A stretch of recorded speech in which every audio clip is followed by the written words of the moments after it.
Bilirsən, Albert Einsteinın müəllimləri deyirdilər, bu uşaq ağıllı deyil. Deyirdilər, bu uşaq heç yerə çatmaz.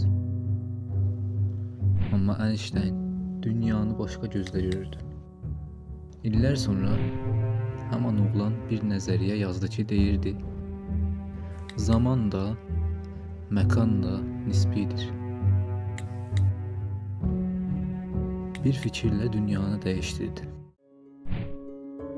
Einstein sübut elədi ki, dahilik fərqli fikirləməkdən başlayır. Nə yuxarı nömrə, nə müəllimin tərifi. Əgər biri sənə deyib sən eləyə bilməzsən, gülümsə. Bəlkə içindəki Einstein indi oyanır.